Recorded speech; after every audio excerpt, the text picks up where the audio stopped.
Alrighty, everybody. Let's take a look at this game I got to play. I think it demonstrates the importance of doing puzzles and how when we do the puzzles, we learn the tactics that can help us get better at seeing things over the board. So I had the white pieces in this game. I led off with the Queen's Pawn, and then I go for the Queen's Gambit. I've been playing a lot of Queen's Gambit lately. I enjoy the way that it develops, and it fits my style. I also look to transition into the Catalan style, which is technically a separate opening from the Queen's Gambit, but they play so similarly, and at my skill level, I think of them not interchangeably, but I think of them as variations of each other. I'm sure there are a lot more details and subtleties to it that I am not picking up on, but I started with the Queen's Gambit, and I'm keeping in the back of my mind that I'd like to transition to the Catalan. My opponent goes for the Declined variation, which is perfectly good. And then we transition into a very textbook Queen's Gambit Declined. This setup here is very textbook Queen's Gambit Declined. Sometimes you see this knight come up as well. Very textbook. I go for the exchange. So capturing this pawn here means that my light square bishop does not have to keep an eye on it, which means I can fianchetto it in the future if I so choose. The one trick to be careful of is what happens if your opponent captures with the knight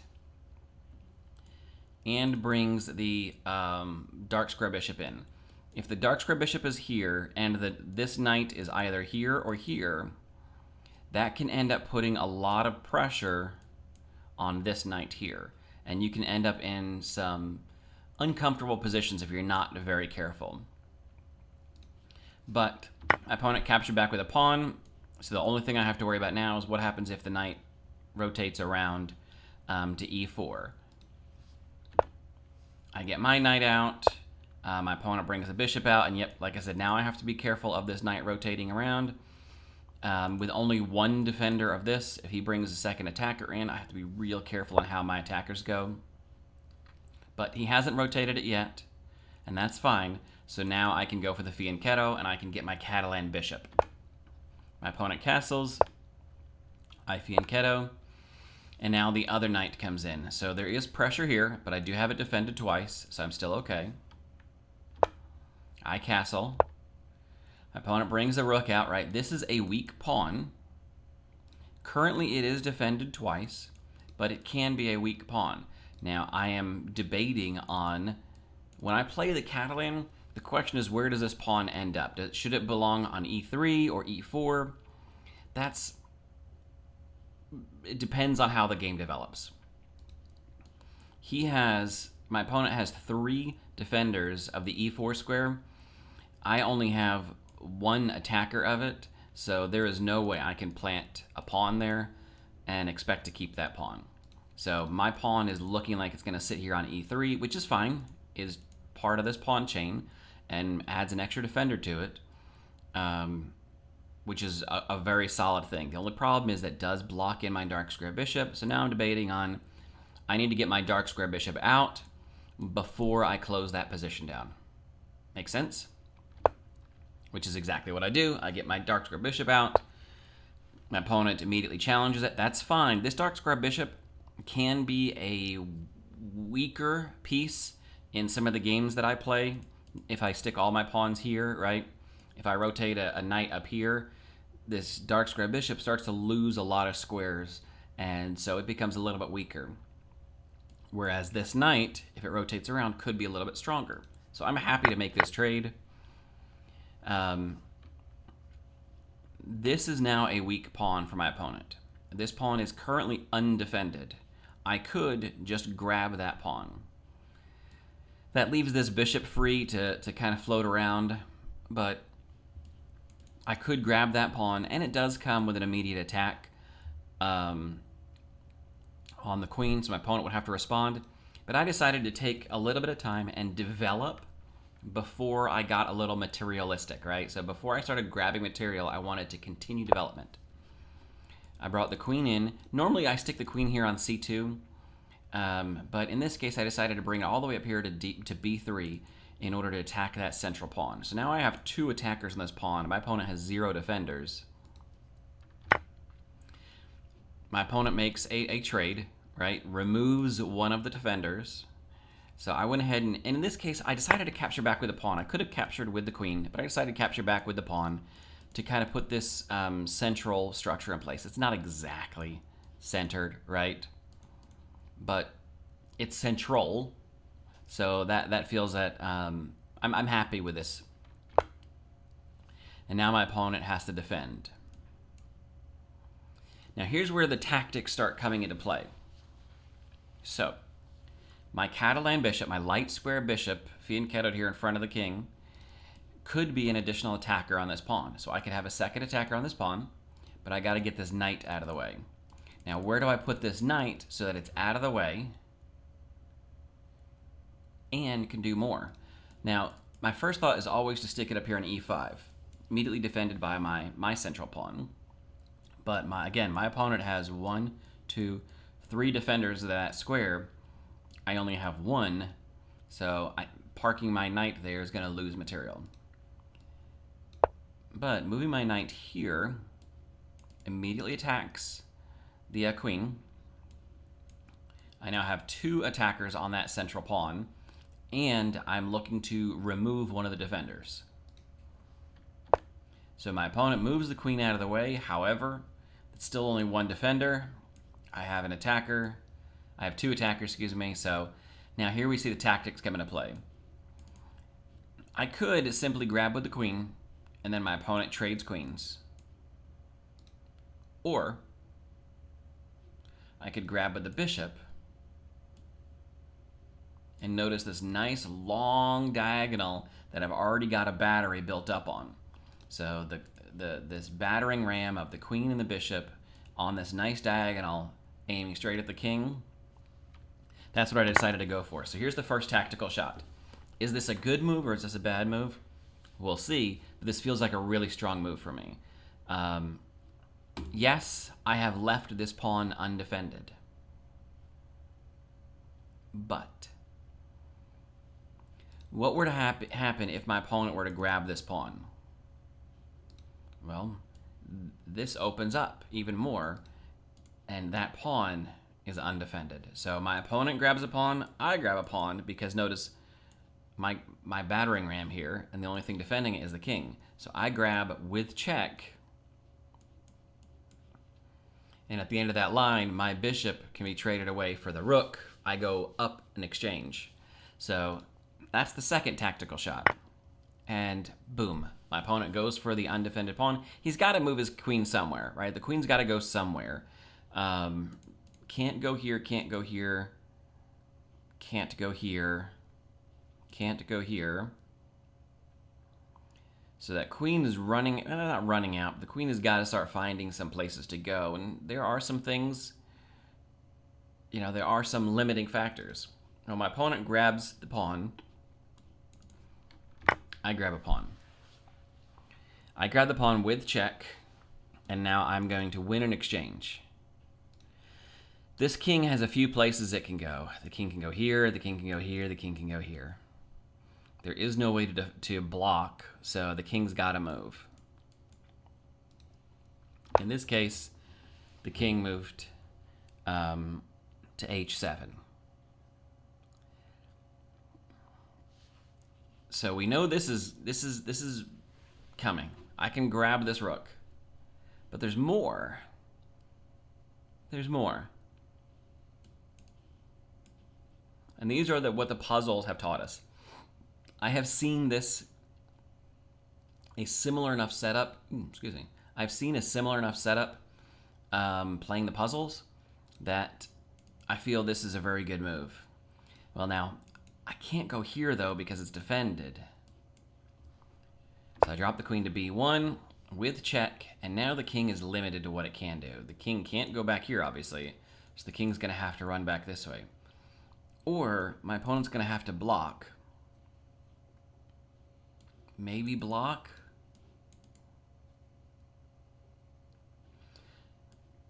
Notice the knight in front of the king is also taking away escape squares. So no matter what my opponent blocks with, I can bring my bishop around. Bishop is defended by the knight. Another check, and whatever gets plopped here, I can pick up and still have defended. So now, instead of going for just an exchange where I grab a rook, if my opponent chooses to block, I could grab free and clear. That's a pretty good tactic. Now, instead, my opponent decides to hide the king. Okay, so I don't get that tactical shot anymore. But it just so happens that we have this tactical shot. And now the king is stuck. The king has only one square it can go to. The king is forced to come back here into line with this. So now I'm just looking for what's the best discovery I can make. So we forced our opponent into a fork, essentially. By having the knight in front of the king, and we bring the knight around, the king cannot go any direction. King can't go this way, has to go here, and there's nothing you can do to block a check from a knight. So the king has to come under the eye of the queen. So now, where can I put the knight to make the most havoc? Check, and I pick up a queen for free. At this point in time, my opponent decided, you know what, I'm going to go ahead and block with the queen. That's fine. I could do an exchange here. It's not exactly what I was hoping to do. So, in this case, we still had the opportunity that we could go back here. Notice the knight still defends, but the queen is pinned. So at this point in time, I decided to pick up my free rook. There is nothing that's defending that rook anymore. The queen is pinned. There is no defender on the queen. I can pick up a queen for free. My opponent's best course of action is probably to stick the bishop here to at least try to trade away.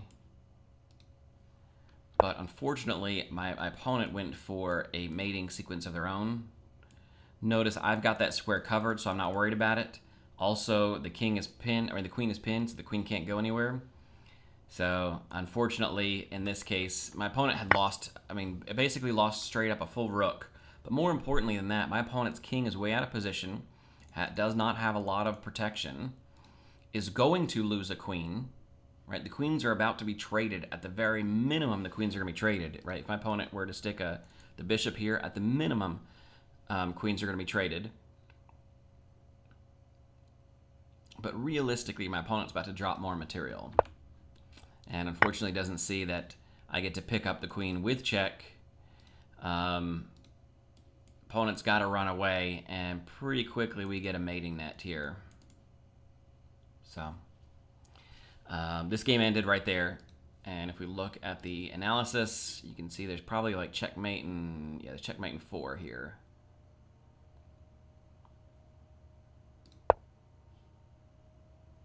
Yeah, I can pick up free material here if I want. I can go for the mating, the checkmate pattern.